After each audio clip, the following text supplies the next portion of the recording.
Hi guys, இன்றைக்கி market சைட்வேஸில் இருந்தாலும் இதை நம்ம முன்னாடியே சொல்லிட்டோம். ஃபஸ்ட்டு மார்னிங் வீடியோலேயே ஃபஸ்ட்டே சொல்லிட்டோம் மார்க்கெட் சைட்வேஸ். ஆனாலும் நீங்கள் 100 பாயிண்ட் நம்ம கேப்சர் பண்ணோம். எப்படி கேப்சர் பண்ணி சொல்லிட்டு இந்த வீடியோ சொல்லியிருக்கேன். மிஸ் பண்ணா பாருங்கள். லைக் பண்ணுங்கள், ஷேர் பண்ணுங்கள், சப்போர்ட் பண்ணுங்கள், சேனலை பூஸ்ட் பண்ணுங்கள் காய்ஸ். வாங்க வீடியோவில் பார்க்கலாம்.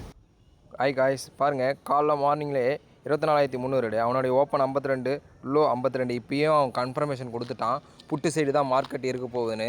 எந்த கன்ஃபர்மேஷன் சொன்னால் ஓப்பன் லோ வந்து எப்போ உடையிறானோ அது வரைக்கும் வந்து மார்க்கெட் வந்து எந்த சைடில் ஓப்பன் லோ வச்சிட்டானோ அந்த சைடில் தான் இருக்கும். இன்றைக்கி காலையிலேருந்து ஈவினிங் வரைக்கும் ஓப்பன் லோ உடைக்கவே இல்லை. அதனால் புட்டு சைடு தான் மார்க்கெட் மொமெண்டம் சொல்லிட்டு காலையில் நம்மளுக்கு தெரிஞ்சிருச்சு.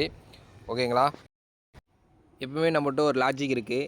யார் 5 மினிட்ஸ் கண்டிப்பாக லோ உடையிறாங்களோ அவன் ஆப்போசிட் தான் என்ட்ரி எடுக்கணும்னு ஒரு லாஜிக் இருக்குது. அந்த லாஜிக் படி பார்த்தீங்கன்னா நீங்கள் கால் பாருங்கள். 5 மினிட்ஸ் கேண்டில் வந்து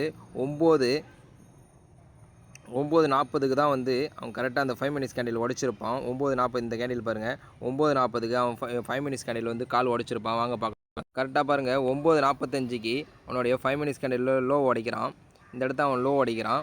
நம்மளுக்கு அந்த லோ உடைக்கும்போது அங்கே உடைக்கும்போது நம்ம இங்கே என்ட்ரி போட்டோம் காய்ஸ். இங்கே பாருங்கள், 9:40க்கு இங்கே என்ட்ரி நம்மளுக்கு 9:40க்கு நம்மளுக்கு என்ட்ரின்னு பார்த்தோன்னா 9:40க்கு இங்கே என்ட்ரி, 9:40க்கு இங்கே என்ட்ரி, 9:40க்கு என்ட்ரின்னு பார்த்தீங்கன்னா அவனுடைய 79 என்ட்ரி போட்டுதுன்னா வச்சிங்களேன்.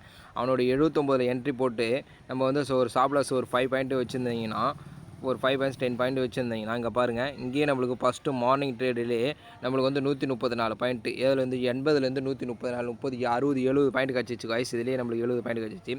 அதுக்கப்புறம் மார்க்கெட் ஆனது ஏன் இந்த ஐ வந்து 114 ஏன் தாண்டலை, என்ன ரீசன் யாருக்கும் தெரியாது. என்ன ரீசன் யாருக்கும் தெரியாது. வாங்க, ஏன் அந்த 114 வந்து அவன் தாண்டலைன்னா இங்கே பாருங்கள், 4ஆம் தேதியோட ஓப்பனே அவன் தாண்டலை. அந்த 4ஆம் தேதி ஓப்பனை வந்து இப்போ அவனுக்கு வந்து இன்றைக்கி டேக்கு வந்து அவனை ரெசிஸ்டண்ட்டாக வந்து ஆக்ட் பண்ணுறான். அதனால் அந்த 114 வந்து அவனால் பீட் பண்ண முடியல.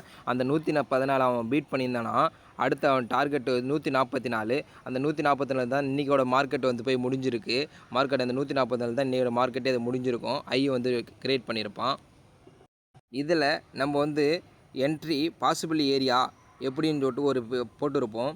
இந்த இடத்துல எப்போயுமே மார்க்கெட்டை வந்து எக்ஸ்பிரி டேயில் எப்போயுமே மார்க்கெட் வந்து லோவில் வந்து தான் எப்போயுமே சப்போர்ட் வந்து கிரியேட் பண்ணுவான். ஆனால் இன்றைக்குடைய மொமெண்டம் வந்து லோ வந்து அவன் லாஸ்ட் லோ வந்து 61. இந்த 61 வந்து எப்படி நான் வந்து ஃபிக்ஸ் பண்ணேன்னா, ஒரு கேண்டில் எடுத்துக்கணும். 5 மினிட்ஸ் கேண்டிலுடைய 50, ஒரு கேண்டில் வந்து 100 ஃபீட் இருக்குன்னா அந்த 100 ஃபீட்டில் பாதி ஃபீட் வந்து 50.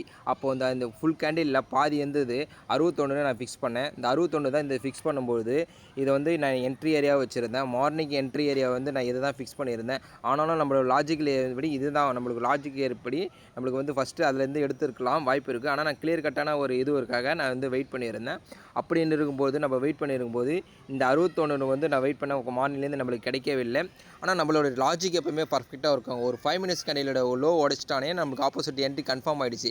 அந்த கன்ஃபர்மேஷன் கூட நம்மளுக்கு வந்து பார்த்திங்கன்னா ஓப்பனில் வந்து கன்ஃபர்மேஷன் இது புட்டு சைடு தான் மார்க்கெட் இருக்கும்போது நம்மளுக்கு மார்னிங்கே தெரிஞ்சிச்சு. ஆனால் வந்து அவனோட ட்ரெண்டு வந்து கன்ஃபார்ம் ஆகலை. ஏன் ட்ரெண்டை வந்து அவன் கன்ஃபார்ம் ஆகலை அப்படின்னா, அவனுடைய ஓப்பனுக்கு மேலே இருக்கான், ப்ரீவியஸ் க்ளோஸுக்கு மேலே இருக்கான். ஆனால் அவனோட டே ஐக்கு மேலே அவனை சஸ்டெயின் பண்ண முடியல. நம்மளுடைய லாஜிக்கில் எப்போயுமே டே ஐடியை சஸ்டெயின் பண்ணால் மட்டும்தான் அவன் வந்து ட்ரெண்ட் வந்து கண்டினியூ பண்ண முடியும்னு சொல்லியிருக்கான். ஆனால் டே ஐ வந்து அவன் சஸ்டெயின் பண்ண முடியாமல் அவன் வந்து பார்த்திங்கன்னா உள்ளே வந்துடுறான். அந்த உள்ளே வர அந்த காரணம் என்னென்னா, அந்த 4ஆம் தேதியோடைய ஓப்பனை உடைச்சா தான் அவன் மேலே போக முடியும். அந்த இடத்த அது ரிசெண்டாக ரேக் பண்ணதுனால அவன் கீழே வந்துட்டான்.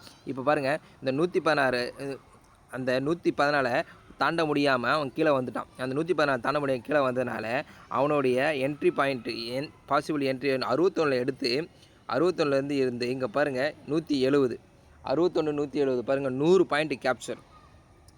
எக்ஸ்பிரி டேயில் 100 பாயிண்ட் கேப்சர் யாராலையுமே கேப்சர் பண்ணியிருக்க முடியாது. ஆனால் நம்மளுடைய லாஜிக் வந்து பர்ஃபெக்டாக ஃபாலோ பண்ணிடுறவங்களுக்கு கேப்சர் ஆகிருக்கும். ஆனால் நம்மளுடைய லாஜிக் பற்றி உங்களுக்கு தெரியணுன்னா இந்த வாட்ஸ்அப்பில் லிங்கில் இணைங்க. நீங்களே பாயிண்ட்லாம் கைடன்ஸ் பாயிண்ட்லாம் நீங்கள் எடுத்துக்கிட்டு நீங்களும் வந்து இண்டிவிஜுவலாக ட்ரேட் பண்ணலாம்.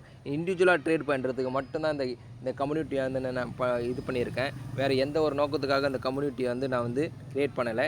ஏன்னா நம்மளுக்கு தெரிஞ்ச விஷயத்தை 4 பேர் தெரிஞ்சுக்கிட்டதுக்காக தான் இந்த ஒரு நோக்கத்தோடதெல்லாம் இதை வந்து நான் க்ரியேட் பண்ணியிருக்கேன். இது பாசிபிளா, இந்த 100 பாயிண்ட் எடுக்கிறது பாசிபிளா எப்படின்னு கேட்டுருப்பீங்க. என் குரூப்பில் இந்த என்ட்ரி ஏரியான்னு சொல்லிட்டு இந்த குரூப் எப்போ நான் வந்து ஷேர் பண்ணிடுறேன்னு சொல்லிட்டு என் குரூப்பில் காமிக்கிறேன் பாருங்கள்.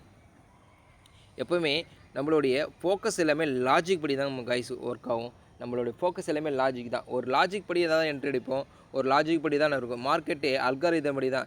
எந்த ஒரு செயலுமே ஒரு மனிதனாக எந்த ஒரு செயல் பண்ணாலும் ஒரு பிளானு எக்ஸிக்யூட்டர் கரெக்டாக இருந்தாலே அது வந்து பர்ஃபெக்டாக ரன் ஆகும். நான் இதை வந்து என்னுடைய குரூப்பில் இதை ஷேர் பண்ணியிருக்கேன். அது ஷேரோட ஸ்க்ரீன்ஷாட்டும் நான் அதை அட்டாச் பண்ணுறேன். பாருங்கள், லைக் பண்ணுங்கள், ஷேர் பண்ணுங்கள். இந்த சேனலை ஃபோக்கஸ் பண்ணி வாட்ச் பண்ணுங்கள். அப்போ தான் நீங்களுடைய ட்ரேடிங் ஜேர்னியில் வந்து முன்னேற முடியும். இது வந்து இது லைஃப் டைம் செட்டில்மெண்ட் மாரிங்க. நீங்கள் இந்த லாஜிக் கற்றுக்கிட்டிங்கன்னா நீங்கள் எப்போ மார்க்கெட்டில் அப்ளை பண்ணாலும் உங்களுக்கு இது பர்ஃபெக்டான என்ட்ரி கொடுக்கும்.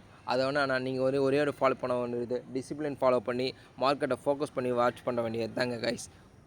மீண்டும் பார்க்கலாம்.